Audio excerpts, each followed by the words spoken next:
Hello കൂട്ടുകാരെ, അസ്സലാമലൈക്കും. ഞാൻ ഇന്ന് വന്നിട്ടുള്ളത് ഒരു കൊച്ചു പ്രവാചക കഥയുമായിട്ടാണ്. കഥയുടെ പേര് പ്രവാചകനും അനാഥ ബാലനും. ഒരു പെരുന്നാൾ ദിവസം ഒരു അനാഥ ബാലൻ മറ്റു കുട്ടികളോടൊപ്പം സന്തോഷപൂർവ്വം കളിച്ചുകൊണ്ടിരിക്കുകയായിരുന്നു.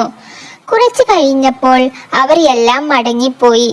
പള്ളികളിലേക്കും വീടുകളിലേക്കും തനിക്കും അവരെ പോലെ പോകാൻ കഴിയുന്നില്ലല്ലോ എന്നോർത്ത് സങ്കടപ്പെട്ട് കരയുമ്പോഴാണ് നമ്മുടെ മഹാനായ റസൂൽ കരീം സല്ലല്ലാഹു അലൈഹി വസല്ലം അതിലേ വന്നത്. കരയുന്ന കുട്ടിയെ കണ്ട് നബി സല്ലല്ലാഹു അലൈഹി വസല്ലം നെട്ടി. എന്ത്, ഈ കുട്ടി ഇവിടെ? അവൻ കുളിച്ചിട്ടില്ല, കീറിയ വസ്ത്രങ്ങളാണ് അണിഞ്ഞത്. റസൂൽ സല്ലല്ലാഹു അലൈഹി വസല്ലം കുട്ടിയുടെ അടുത്ത് ചെന്ന് ചോദിച്ചു, മോൻ എന്താ കരയുന്നത്? നീ പള്ളിയിൽ പോകുന്നില്ലേ? കുട്ടി കരഞ്ഞുകൊണ്ട് പറഞ്ഞു, എനിക്ക് പുതിയ വസ്ത്രമില്ല, ഭക്ഷണം തരാനും ആരുമില്ല. നബി സല്ലല്ലാഹു അലൈഹി വസല്ലമയുടെ കണ്ണീർ പൊടിഞ്ഞു.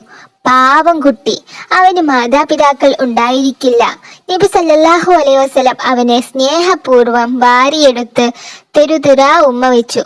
പിന്നെ വീട്ടിലേക്ക് കൊണ്ടുപോയി ഭാര്യയോട് പറഞ്ഞു, ആയിഷ, ഇന്ന് നമുക്ക് ഒരു വലിയ അതിഥിയുണ്ട്.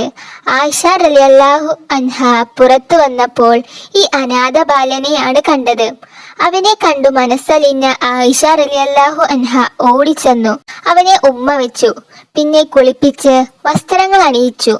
വസ്ത്രം ധരിച്ച് സുന്ദരനായ ആ കുട്ടിയോടൊപ്പമാണ് നബി സല്ലല്ലാഹു അലൈഹി വസല്ലം പെരുന്നാൾ നിസ്കാരത്തിന് പോയത്.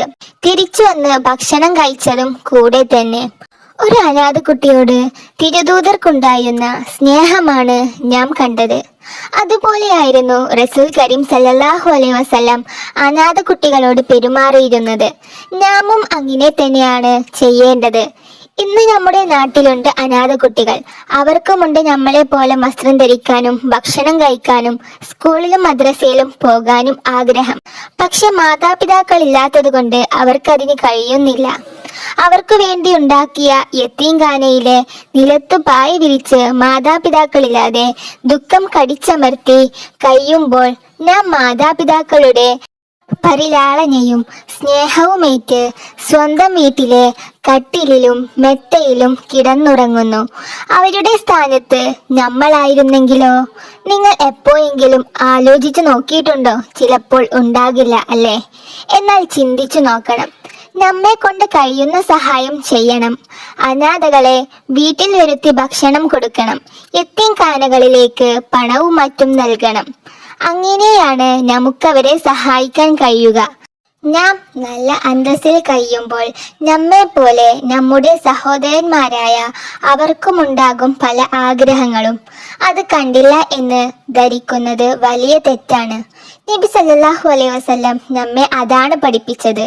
നമ്മുടെ സഹായ സഹകരണങ്ങൾ വഴി അവർക്ക് ഒരു പോരായ്മയും വരുന്നില്ല എന്ന് ഉറപ്പുവരുത്തണം.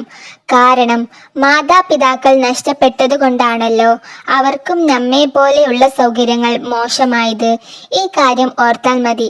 പിന്നെ നമുക്ക് അവരെ ശ്രദ്ധിക്കാതിരിക്കാൻ പറ്റില്ല. അപ്പോൾ എൻ്റെ ഈ കഥയിൽ നിന്ന് നിങ്ങൾ നല്ലൊരു പാഠം പഠിച്ചു എന്ന് ഞാൻ കരുതുന്നു. നിങ്ങൾക്ക് ഈ കഥ ഇഷ്ടപ്പെട്ടെങ്കിൽ തീർച്ചയായും ലൈക്ക് ചെയ്യാനും ഷെയർ ചെയ്യാനും സബ്സ്ക്രൈബ് ചെയ്യാനും മറക്കല്ലേ. പുതിയൊരു വീഡിയോയുമായി വരുന്നത് വരെ അസ്സലാമലൈക്കും.